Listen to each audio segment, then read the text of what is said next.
खबर है यूपी के गोरखपुर से, जहां यूपी के सीएम योगी आदित्यनाथ ने कन्याओं को माला पहनाकर उनका पूजन अर्चन किया एवं चुनरी भेंट की। सीएम द्वारा सम्मान पाकर बेटियों के चेहरे खुशी से खिल गए। सीएम योगी ने कहा, वर्ष में 2 बार हमारी परंपरा हमें बेटियों के महत्व को बताती है, उनका सम्मान और उनकी रक्षा करने की ओर प्रेरित करती है। सीएम ने कहा कि समाज में हर किसी को बहनों और बेटियों को सम्मान देना चाहिए और उनकी रक्षा के लिए सदैव तत्पर रहना चाहिए।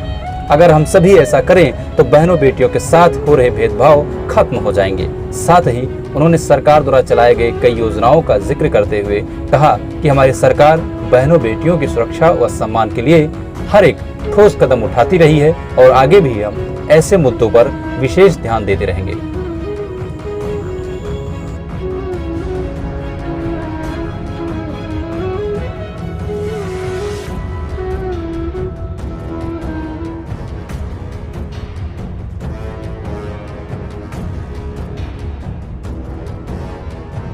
शारदीय नवरात्रि की आज 9वीं तिथि है। आदिकाल से भारत की सनातन धर्म की परंपरा वर्ष में 2 बार वासंतिक नवरात्रि और शारदीय नवरात्रि के आयोजन को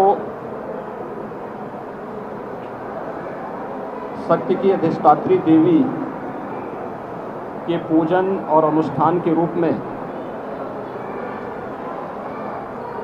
आयोजित करती आ रही है। हजारों वर्षों की इस विरासत पर हर भारतीय को गौरव की अनुभूति होती है।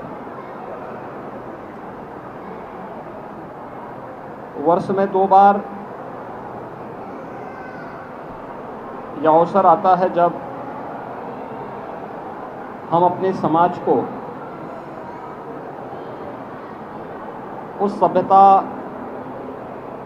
उन संस्कारों और उस संस्कृति के साथ उसका एहसास कराते हैं कि मातृशक्ति का हमारी परंपरा में क्या महत्व है। और आज हम सबका सौभाग्य है कि शारदीय नवरात्रि की 9वीं की तिथि देवी स्वरूपा कुमारी कन्याओं के पूजन का पावन अवसर है। ये मेरा सौभाग्य है कि गोरक्षपीठ की इस परंपरा में कुमारी कन्याओं के पूजन का ये सौभाग्य आज पुनः मुझे प्राप्त हुआ है। सैकड़ों की संख्या में देवी स्वरूपा बालिकाएं यहाँ पर उपस्थित हुई हैं। अभी उनके पूजन का कार्यक्रम यहाँ पर संपन्न हुआ है। उन लोगों के लिए 9 दिनों में यहाँ पर शारदीय नवरात्रि का जो विशेष अनुष्ठान चलता है, उस अनुष्ठान के कार्यक्रम के उपरांत आदिशक्ति माँ भगवती दुर्गा के भोग प्रसाद के लिए जो प्रसाद बना हुआ है वो उन्हें इस समय वितरण करवा करके उन सभी देवी स्वरूपा बालिकाओं को वह प्रसाद खिलाया जा रहा है। भारत की सनातन धर्म की परंपरा के अंदर मातृशक्ति के प्रति हर भारतीय के भाव को प्रदर्शित करने का ये सबसे सशक्त माध्यम भी है। और मुझे लगता है कि हमें अपने पर्व और त्योहारों के इस महत्व को, कि मातृशक्ति किसी भी क्षेत्र में कम नहीं है, कमज़ोर नहीं है, उनके प्रति यह भाव, यह पवित्रता का भाव हर एक मन में आना चाहिए। अगर हम देवी के इस स्वरूप को, जैसे हम सामान्य रूप से पूजा अर्चना तक रखते हैं, व्यवहारिक रूप में भी लेने लग जाएंगे तो मातृशक्ति के साथ, बहन बेटियों की सुरक्षा के साथ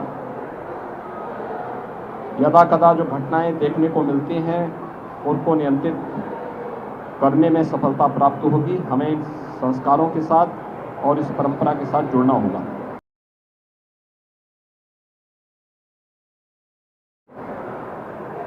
दूसरा, शक्ति की अधिष्ठात्री देवी की पूजा का महत्व इस बात को प्रदर्शित करता है कि वो आदि शक्ति है। इस चराचर जगत की हर एक शक्ति का आधार है। तो स्वाभाविक रूप से बालिकाओं के प्रति, महिला या बेटियों के प्रति प्रत्येक नागरिक को अपना दृष्टिकोण बदलना होगा। वे सबला हैं, हर एक क्षेत्र में नेतृत्व दे सकती है, समाज को योग्य मार्गदर्शन कर सकती है। इसलिए बालिकाओं की सुरक्षा के साथ साथ उनकी शिक्षा, उनके स्वास्थ्य और उनके स्वावलंबन के लिए, उनके सम्मान के लिए अभियान को आगे बढ़ाना होगा। प्रधानमंत्री मोदी जी ने बेटी बचाओ बेटी पढ़ाओ के माध्यम से जो अभियान प्रारंभ किया, वह बेटी को बचाओ के लिए भी है और बेटी को पढ़ाने के लिए भी है। एक बेटी बचेगी, एक बेटी पढ़ेगी, तो वह समाज में सम्मान और समाज में स्वावलंबन के मार्ग का अनुसरण स्वयं करती हुई दिखाई देगी। प्रदेश सरकार ने भी इस दिशा में बहुत सारे कार्यक्रम उठाए हैं। खासतौर पर मुख्यमंत्री कन्या सुमंगला योजना, जिसके माध्यम से बालिका के जन्म से लेकर के स्नातक तक की शिक्षा के लिए फ्री एजुकेशन के साथ ही उन बालिकाओं के लिए 15,000 के एक पैकेज की व्यवस्था इस योजना के अंतर्गत प्रारंभ की गई है और 10 लाख से अधिक बालिकाएं अब तक इस योजना से आच्छादित हुई हैं।